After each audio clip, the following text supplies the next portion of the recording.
Hi! This is Tata Nexon. ఈ వెహికల్‌కి గాను రేర్ డిక్కీ అనేదైతే డ్యామేజ్ అయింది. దీంతో పాటు రేర్ బంపర్ మీద స్క్రాచెస్ ఉంటే వీటికి గాను పెయింట్ అనేదైతే చేసాం. మనం ఇది ఫుల్ వీడియోలో ఈ వెహికల్‌కి ఏమేం చేసాం, ఏంటి ఈ ప్రాసెస్ ఇప్పటికీ మనం వెహికల్ చేసిన తర్వాత డిఫరెన్స్ అనేదైతే చూడొచ్చు మీరు. ఈ వెహికల్ ఫస్ట్ ఆఫ్ ఆల్ మీరు రిసీవ్ చేసుకున్నాక మొత్తం ఫోమ్ వాష్ అనేదైతే చేసి మెయిన్ స్క్రాచెస్ ఎక్కడెక్కడ వరకు అయితే ఉన్నాయో వాటికి గాను టచ్అప్స్ అనేదైతే చేసి మెయిన్‌గా వచ్చేసరికి రేర్ డిక్కీ అనేదైతే డ్యామేజ్ అయింది. ఈ రేర్ డిక్కీకి గాను పర్ఫెక్ట్‌గా డెంట్ పుల్లింగ్ అనేదైతే చేసాం.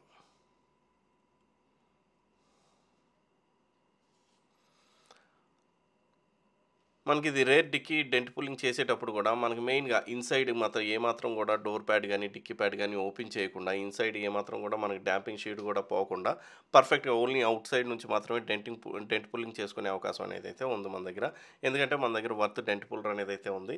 ఈ కారణంగా మనం ఓన్లీ ఔట్ సైడ్ నుంచి పర్ఫెక్ట్‌గా డెంట్ పుల్లింగ్ అనేదైతే అవుతుంది. ఇది డెంటింగ్ అనేదైతే అయిపోయిన తర్వాత పుట్టి ఫినిషింగ్ ఆఫ్టర్ ప్రైమర్ కోటింగ్ చేసిన తర్వాత రేర్ బంపర్ స్క్రాచెస్ గూడా రిమూవ్ చేసి పెయింట్ అనేదైతే చేసాం.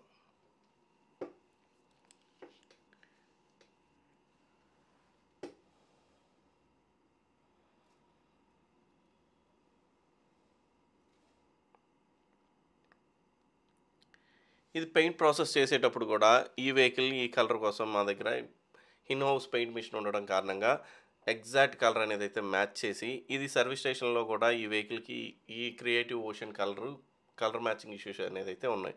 మన దగ్గర ఏమాత్రం కూడా కలర్ మ్యాచింగ్ ఇష్యూస్ అయితే ఏమాత్రం కూడా లేకుండా పర్ఫెక్ట్గా కలర్ మ్యాచింగ్ చేసుకొని ఈ వెహికల్ పెయింట్ అనేది అయితే కంప్లీట్ చేసాం. మేము పెయింట్ చేసేటప్పుడు కూడా ఓవర్ స్ప్రే ఏమాత్రం పడకుండా బాడీ మొత్తం కూడా ఓపీఎస్ కవర్ అనేది అయితే యూస్ చేసి ఈ పెయింట్ అనేదైతే ఏ ప్యానెల్స్ మీద కూడా డిస్టర్బ్ అవ్వకుండా చేసేవ్వడం అయితే జరుగుతుంది. ఆఫ్టర్ పెయింట్ అయిపోయిన తర్వాత ఈ వెహికల్‌కి anti rust body paint coating అనేదైతే చేస్తున్నాం. ఇది అండర్ చాసిస్ పెయింట్ అంటారు మాక్సిమం. మనకి అండర్ చాసిస్ పెయింట్ వచ్చేసరికి 3M అండర్ సీల్ అనేదైతే అప్లై చేసాం.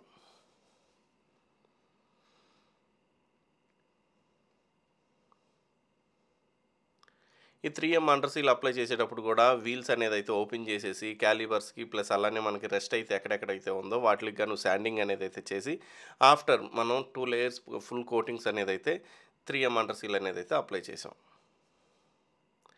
ఇది మనకి మెయిన్‌గా యాంటీ రస్ట్ నుంచి మనకి రస్ట్ నుంచి ప్రొటెక్షన్ అనేదైతే ఉంటుంది. ఎక్కువ శాతం మన టాటా గాని, మహీంద్రా వెహికల్స్‌కి గాని ఎక్కువ శాతం రస్టింగ్ ఇష్యూస్ అనేదైతే ఉంటాయి.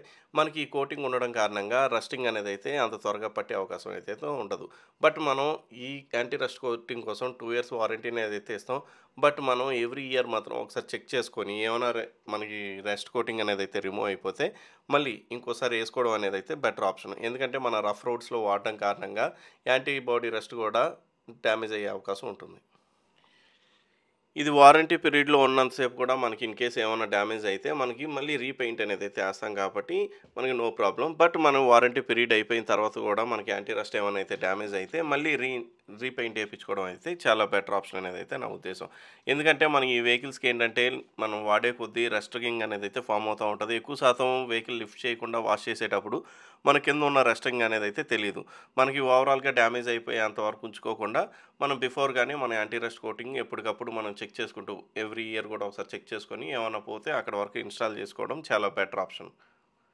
దీంతో పాటు ఈ వెహికల్‌కి రబ్బింగ్ పాలిషింగ్ అనేదైతే చేసాము. ఎక్కువ శాతం మేము nano coating or ceramic coatings అనేదైతే చేస్తాం. బట్ కొన్ని ఇష్యూస్‌లో మనం బడ్జెట్‌లో చూసుకుంటే మాత్రం రబ్బింగ్ పాలిషింగ్ అనేదైతే చేసి ఈ వెహికల్ మొత్తం డీటెయిలింగ్ చేసి ఇంటీరియర్, ఎక్స్‌టీరియర్ కోటింగ్ చేసి ఈ వెహికల్ డెలివరీ అనేదైతే ఇవ్వడం జరుగుతుంది.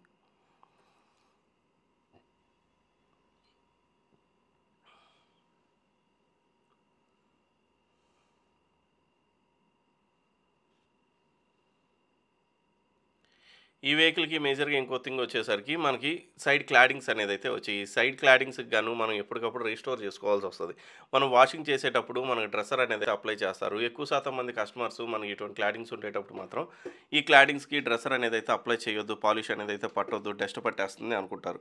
బట్ మనం అది డ్రెస్సర్ అనేదైతే అప్లై చేయకపోతే ఈ ఫైబర్ హార్డ్‌నెస్ అయిపోయి మనకి అది హ్మ్, డర్టీ షేడ్‌లోకి వెళ్ళిపోతుంది. దానివల్ల ఏంటంటే మనకి బ్లాక్ షేడ్ కాస్త గ్రే షేడ్‌లోకి అయిపోతుంది.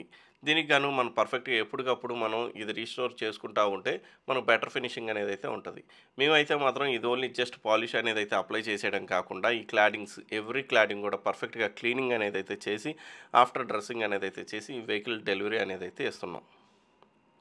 మనకి ఇది కలర్ మ్యాచింగ్ కూడా ఏమాత్రం కూడా ఇష్యూ లేకుండా పర్ఫెక్ట్గా కలర్ మ్యాచింగ్ చేసి వెహికల్ మనకి ఏమాత్రం కూడా పెయింట్ వేసిన ఫీలింగ్ లేకుండా వెహికల్ డెలివరీ ఇవ్వడం అనేది అయితే జరుగుతుంది. దీంతోపాటు ఈ వెహికల్ క్యాలిబర్స్ వచ్చేసరికి క్యాలిబర్ అలానే రేర్ డ్రమ్ ఏ కలర్ వేద్దాం అని అనుకున్నాం. ఎక్కువ శాతం మనం వైట్ కలర్స్ కానీ లేదా బ్లాక్ కలర్స్ కానీ ఎక్కువ శాతం రెడ్ అనేది అయితే సూటబుల్ అవుతుంది, లేదంటే వేరే కలర్స్ వేసేవాళ్ళు.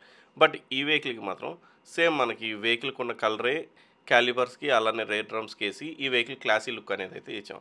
ఎందుకంటే ఈ వెహికల్కి అలాయ్ వీల్స్ వచ్చినా కూడా పెద్ద అది అలాయ్ వీల్ మొత్తం క్లోజీగా ఉండడం కారణంగా లోపల కలర్ అనేది విజిబిలిటీ అనేది అయితే చాలా తక్కువ ఉంది. ఈ కారణంగా సేమ్ కలర్ అనేది అయితే ఇచ్చి క్లాసీ లుక్తో అనేది అయితే డెలివరీ ఇవ్వడం జరిగింది.